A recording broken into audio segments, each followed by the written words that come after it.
Hi, all of you wonderful scuba divers out there. Welcome to the Scuba Diver Magazine podcast, where I break down the latest scuba diving news and things that have piqued my interest over the previous week.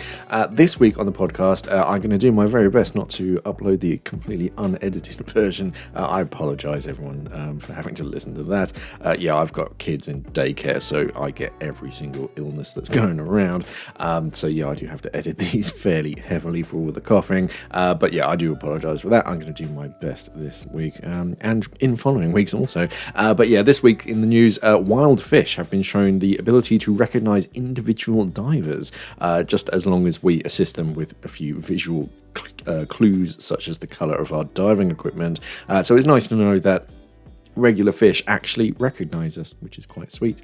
US manufacturer Halcyon has introduced its Symbios ecosystem of wrist and mask mounted integrated dive computers, which is pretty cool. A Australian scuba diver was fortunate to be alive but sustained a deep gash in his head after being hit by a boat, and there seems to be a future for the adaptive teaching of depth therapy. So the first news story is quite a nice news story, and it's that fish that divers come across in the wild have the ability to tell us apart. They don't just see us as, oh, there's just another scuba diver. They actually recognise individuals, but only as long as we assist them with a few visual clues, such as the colour of our dive gear. This is the finding of a new study by the Max Planck Institute of Animal Behavior in Germany, which was inspired by the experiences of its scientific divers at a Mediterranean research station in Corsica. At some point in every field season, the divers had found that wild fish would follow them and steal food intended as experimental rewards, and individual fish appeared to recognize whichever diver had previously been the one who carried the food, and they would follow only that specific diver whilst ignoring others. They're like, no, screw you, this guy carries food, I'm going to follow him around. Past research into fish's ability to distinguish individual humans had, however, been very limited. I actually did some research myself. That was part of my dissertation. Captive-bred archer fish had been shown to recognize computer-generated images of human faces in laboratory experiments, quoting, "But nobody has ever asked whether wild fish have the capacity or indeed motivation to recognize us when we enter their underwater world." That's according to that was a statement from the co-first author of the new study, MPIAB doctoral student Malin Tomasek. The scientists conducted a series of open water experiments to a depth of 8 meters, with the fish participating in the study as, quote, willing volunteers who would come and go as they pleased. That was a note from the co-first author, bachelor student Katinka Sola. In the first experiment phase, they trained the fish, aiming to attract their attention whilst wearing a bright red vest and feeding them whilst swimming over a 50-meter distance. Over time, she removed the conspicuous cues until she was wearing only plain dive gear. She would keep the food hidden and feed only those fish that had followed her the full 50 meters. Of dozens of fish species inhabiting the marine station, 2 species of sea bream in particular engaged willingly in the training sessions, surprising the scientists by their curiosity and willingness to learn. Sola says, "Once I entered the water, it was a matter of seconds before I would see them swimming towards me, seemingly coming out of nowhere. These same individuals would attend the sessions day after day, becoming so familiar that she would give them names such as Bernie, who had 2 shiny silver scales on the back, and Alfie, who had a nip out of their tail fin. After 12 days, some 20 identifiable fish could be relied on to follow Sola on training swims. The next experimental phase involved testing whether the fish could tell Sola apart from another diver, so she and Tomasek would wear differently coloured wetsuits and fins and swim in different directions from the same starting point. On the first day, the fish followed both divers equally, seeming to struggle to decide which one to pursue. It was just like a coin toss for them. Tomasek did not feed the fish following him, and on day 2, the number of fish following Sola increased significantly. So the ones who had gone off with Tomasek went, hey, this guy isn't feeding us, I'm going to pick the other one next time. To check that the fish were learning to recognize that it was the correct diver, the researchers focused on 6 fish in particular and found that 4 showed very strong positive learning curves over the course of the experiment. The scientists then repeated the trials whilst wearing identical diving gear and found that the fish were no longer equipped to tell them apart. In a quote from Tomasek, he said, almost all fish have colour vision, so it's not surprising that the sea bream learned to associate the correct behaviour based on patches of colour on the body. Human divers do much the same, he points out, quoting, faces are distorted by diving masks, so we usually rely on differences between wetsuits, fins, or other parts of gear to recognize each other, which is very true. I use fins. That's why I don't do it so much anymore, but with students, I make a big point of going, these are my fins, because fins you can usually see from most angles, unless you're literally head on, in which case you can see my face. So yeah, if you're like to one side or behind, above, below, if you look at a diver, you can see their fins. And usually a lot of divers, I mean, it is getting harder nowadays because everyone has just black RK3 fins. But yeah, if everyone's like slightly different colored fins, you go, yellow fins, that's Stephen. Blue fins, that's Tommy. It just makes it a lot easier. And fish seem to be doing the same, which is pretty cool. So it's nice to know that when you visit dive sites, certain fish species, or if you visit them frequently and feed the fish, which you really shouldn't be doing anyway, but hey, they do actually recognize individual divers by what we're wearing. An Australian scuba diver was fortunate to be alive, but did sustain a deep gash on his head after being hit by a boat off Rottnest Island on the 15th of February. Damien Makita from Perth had been diving at the Jackson Rock site with other members of the Underwater Explorers Club of Western Australia from their anchored boat and was returning to the surface with 3 other divers below him, according to ABC News. The dive boat had the name of the club displayed in large letters on the hull and was flying a prominent diver down flag, indicating that a distance of at least 50 meters and preferably 100 meters should be maintained by passing vessels. Makita said that he felt a, quote, big thud to the back of the head, but had not heard engine sounds on his ascent and glimpsed the vessel only as it was speeding away into the distance. Other club members recovered Makita to the boat and gave him first aid before taking him ashore to the hospital, where his wounds required stitches. The diver later told ABC that the hit-and-run driver might well have remained unaware of having struck anyone. Onlookers on the club boat described the offending vessel as 5 meters in length and white with a green or grey stripe along the side and a white canopy. They reported the incident to police and the State Department of Transport, which has started an investigation and asked for anyone with information to come forwards. That's going to be pretty tough, unfortunately. A white boat with a green or grey stripe with a white canopy is going to be, that's a fairly broad search.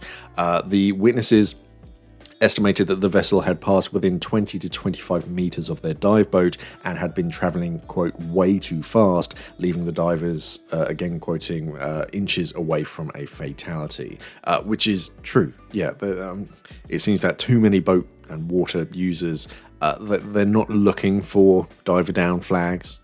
So even if you are, or even if I was diving from a dive boat with a diver down flag, I'd still send up a DSMB and I'd still like look around as I'm ascending.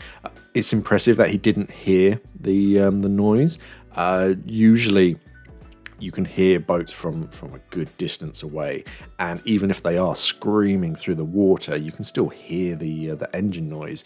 But it further proves to just be as insanely careful as possible when you're surfacing, because stuff like this does happen, and thank goodness it wasn't more serious. The gash on his head is pretty big, and I imagine hurt a lot, but the outcome could have been very, very worse. So yeah, try and be as conspicuous as possible in the water. Don't rely on your dive boat having a diver down flag. Still send up your DSMBs, because it might just be the difference between a boat user going, oh hey, no, there's something right in front of me, And yeah, it's not that unusual to hit some kind of like flotsam or jetsam, and just kind of think, hey, whatever, just keep going. But yeah, be careful out there, guys. Just turn around as you're ascending, looking for any kind of boat traffic, and yeah, use the biggest DSMB you can get your hands on. As many in the diving fraternity are aware, depth therapy and depth therapy education closed as a charity on the 31st of August 2023 after almost 10 years working with UK Armed Forces veterans and some emergency service workers who had suffered life-changing mental and or physical challenges as a result of their service to sovereign and country. The work extended to encompass those who were on the neurodivergent paradigm or who have SENS, SENDS, but the charity work had curtailed due to no small part of COVID and a reduction in its charitable giving to the military sector and a decline in new beneficiaries' applications. When the team closed the charity, they committed to keep the website depththerapy.co.uk and the Facebook page Depth Therapy and Depth Therapy Education live for a 2-year period. They didn't just want to like close everything, right? Sorry, bye, and just close the website. They did want to like continue because it was beneficial. They effectively took injured ex-servicemen scuba diving, and it did have like huge benefits to them. So it was very sad to see them announce that they were closing. But Richard and the team have now decided to maintain the website and the Facebook page for an extended period. Depth Therapy was rightly considered a world leader in adaptive teaching, and the research that it commissioned had been adopted as best practices by many scientists in the green and blue space rehabilitation domain, and the team still receive frequent requests for adaptive teaching support and advice.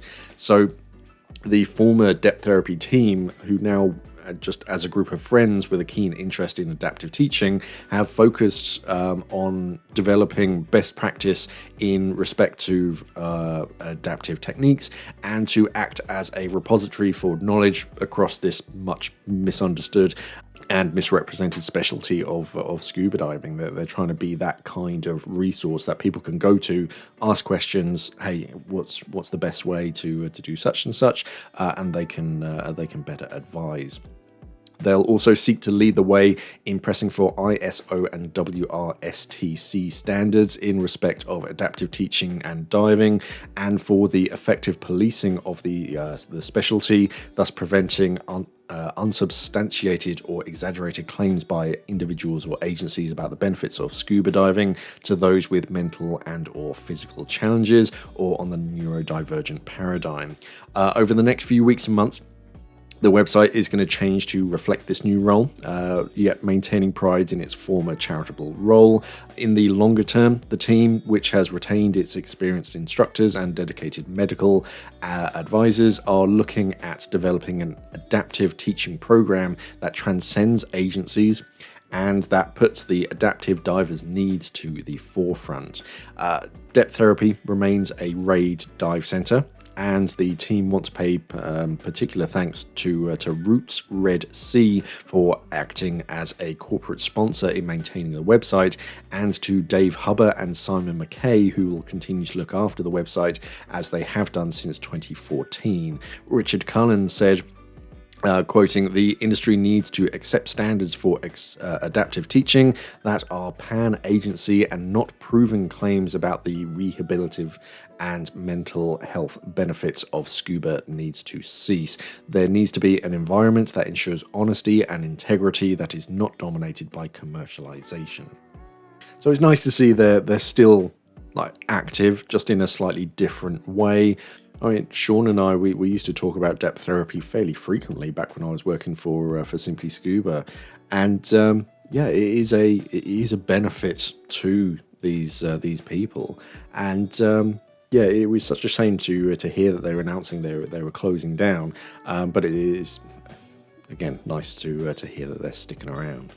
And US manufacturer Halcyon has announced its Symbios ecosystem of wrist and mask-mounted integrated dive computers to provide real-time data in diving modes ranging from multi-gas and open circuit to fixed or integrated closed-circuit rebreather and side mount as well, which will excite some divers. The system includes ultra-slim and intuitive handsets and a heads-up display unit that are intended to integrate seamlessly with a growing range of Halcyon products, as well as Symbios-enabled third-party devices. It seems they really like stepping their foot on the gas with their new product ranges. Halcyon, like some other manufacturers, you had the range and that was it. And occasionally you get something new, but every now and then in the past year or two, I see something new from Halcyon, which is always nice to see some innovation. Parameters are customizable, and data on functions such as diver orientation, gas levels, oxygen supply, GPS position, that's a big one for a lot of divers nowadays, battery levels, and more is designed to be assimilated at a glance. That's according to Halcyon, with the aim of minimizing distraction even in the most challenging diving environments. The ergonomic handset has been designed to fit comfortably on divers of all sizes and employs tactile response buttons to ensure ease of use even when wearing thick gloves. The handset color display is high resolution and it says offers excellent visibility in all lighting conditions. Combined with minimal power consumption, it reflects ambient light to enable divers to see critical information clearly even in direct sunlight. That's another big one because I was quite surprised. I think years ago, was it either an Oceanic or maybe an Aqualung computer, and they're pretty similar. But yeah, someone bought one and said, I just can't see it in the sunlight, and I was like, don't know. Took it outside, and yeah, as soon as it hits the sunlight, it turned into this like grey mirror, and you're like, oh, that's not a great design. I think they've discontinued it since, so don't worry about it. But yeah. Being able to read your dive computer, it's usually in like very shallow water when the sun's coming in at a particular angle. It can be quite tough. I usually just cover it with my hand so that you can read it, but it's always a consideration. Powered by a rechargeable lithium-ion battery, the handset is said to minimize environmental impact whilst offering up to 30 hours of battery life. That's not too bad. Rechargeable batteries, there are pros and cons to it. I've spoken about it before. It's handy because, yeah, you can just top it up and you don't have to worry about replacing O-ring seals or anything. But they do have a lifetime. It depends how much you use it and how you recharge it, but yeah, they do have a definitive lifetime before they stop holding their charge. Although the Symbios HUD, the heads-up display, is notably compact, it is claimed to provide 10 times the resolution of standard dive computers to give a crystal clear display. Yeah, heads-up computers, they do exist. They've existed for a fair amount of time. It's hard to make them more popular because it's hard to make them universal, because they either have to fit on a very specific mask, which is quite tough because, yeah, divers have whichever mask is most comfortable to them, or it attaches to your regulator hose, and if you need to bail out from your primary, then you lose your dive computer, which isn't beneficial. So yeah, heads-up displays have always been quite hard. It's easy on a rebreather because it's just attached to the mouthpiece, which stays in your mouth. The Halcyon app is driven by a community of divers sharing personal experiences, tips, and profiles, enables fine-tuning of computer settings. That's an important feature nowadays for modern dive computers. Management of gas libraries, and the ability to stimulate dives out of the water without exploring functionality. While exploring functionality. The community is said to be helping Halcyon to develop a series of innovative features through regular firmware updates to the Symbios ecosystem.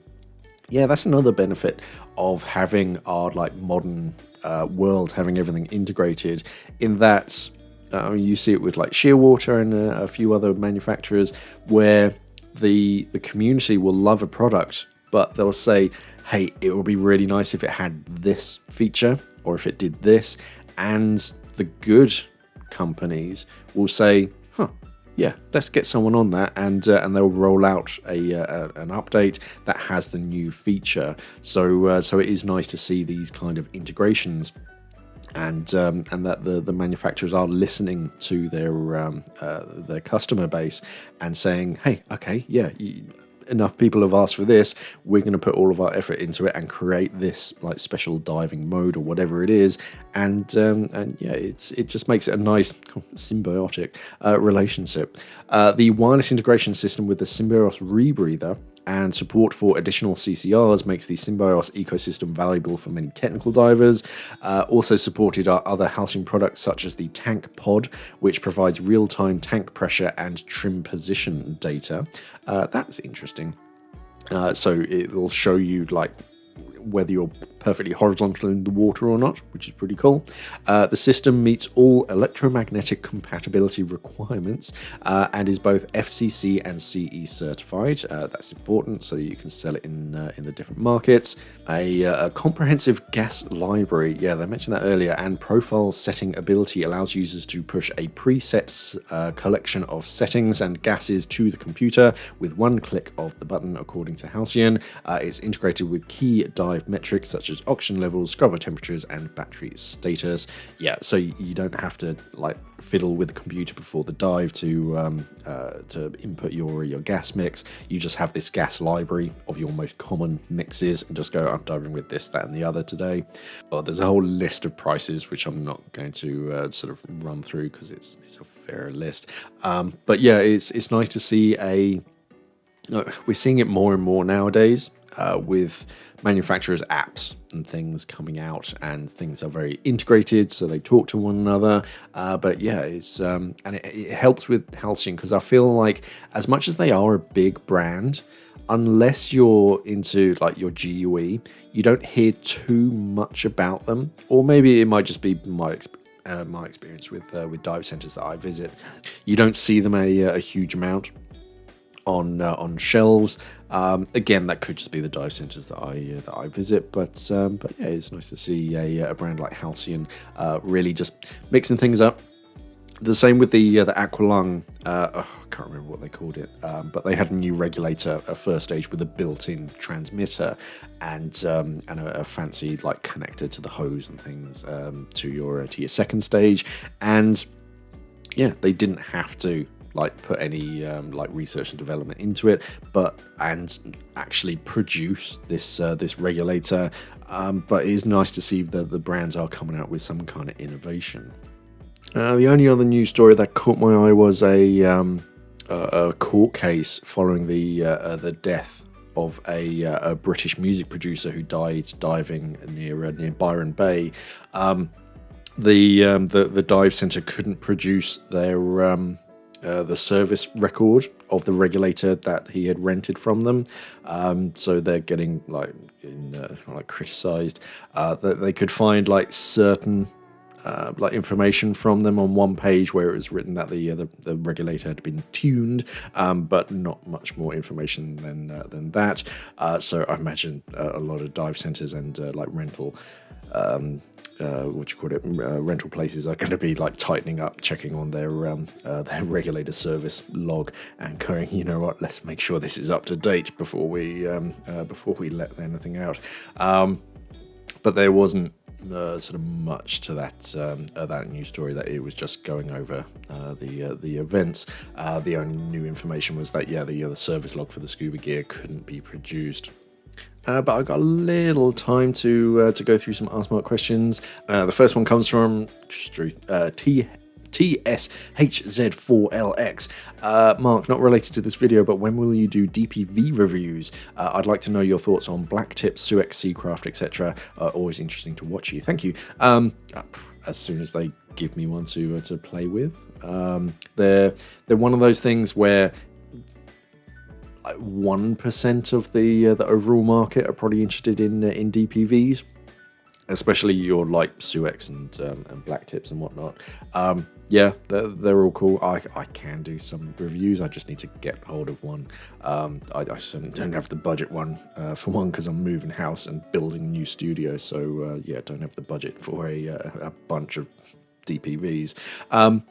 I've used a few in my years. I used to be a servicing technician for what they called back in the time.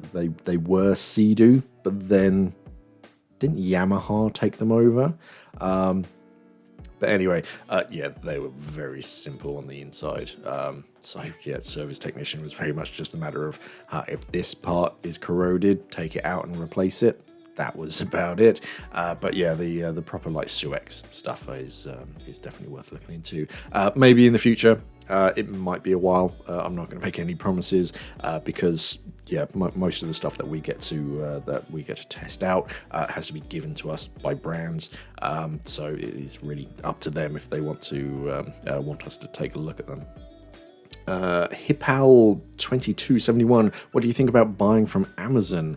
I'm not talking cheap off brands, but brands like Scuba Pro Mars or Cressy just off Amazon. I mean, it depends. It's quite regional. Some brands will, and it was a big deal with Cressy when I was working with Simply Scuba.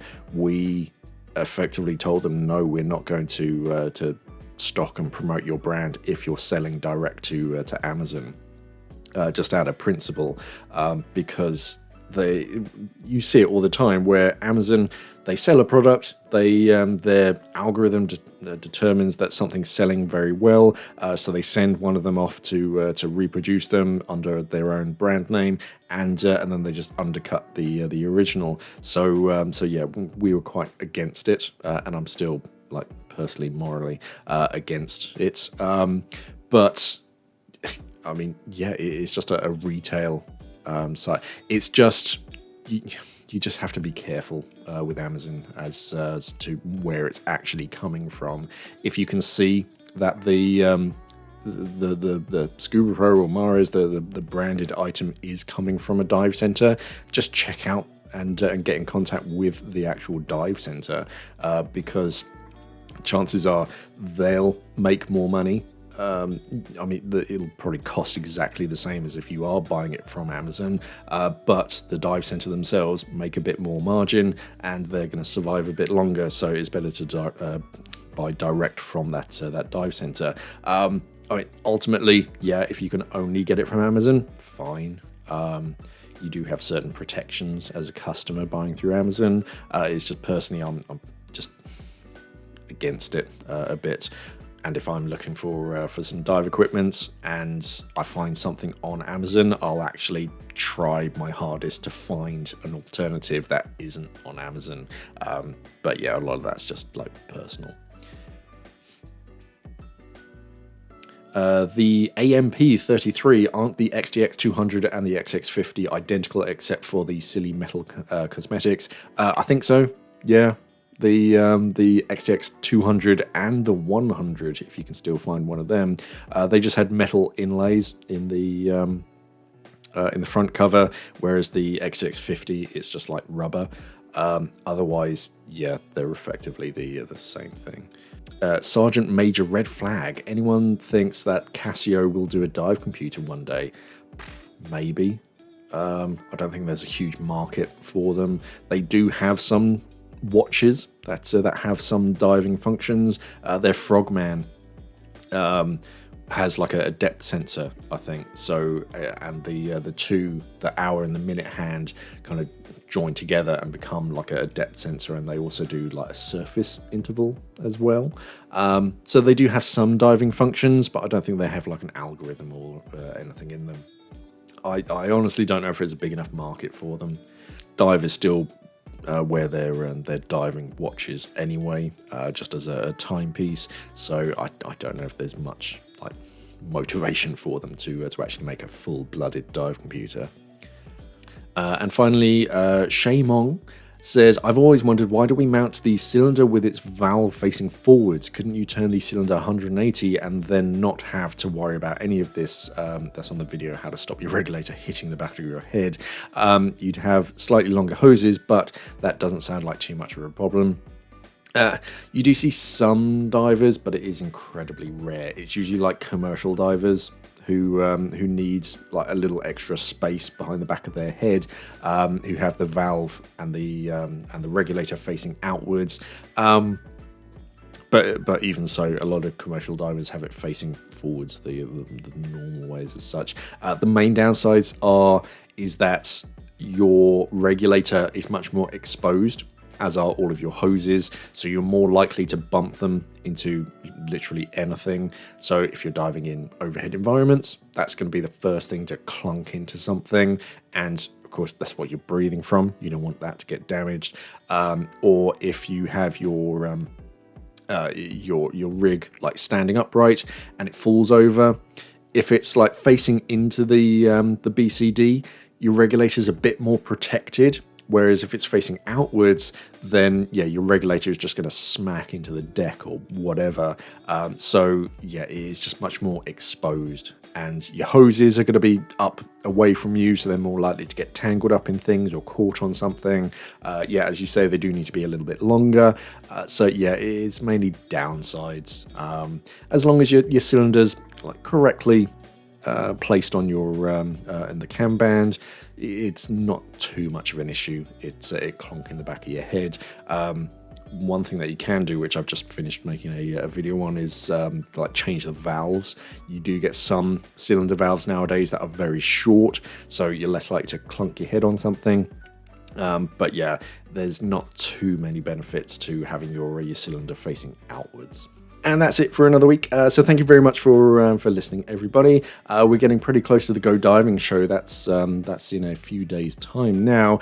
So remember to get your tickets and come visit. I'll be up there. Remember to check out our website, divernet.com. Like, share, subscribe to all that good diver stuff. Thank you for listening, everybody, and of course, safe diving.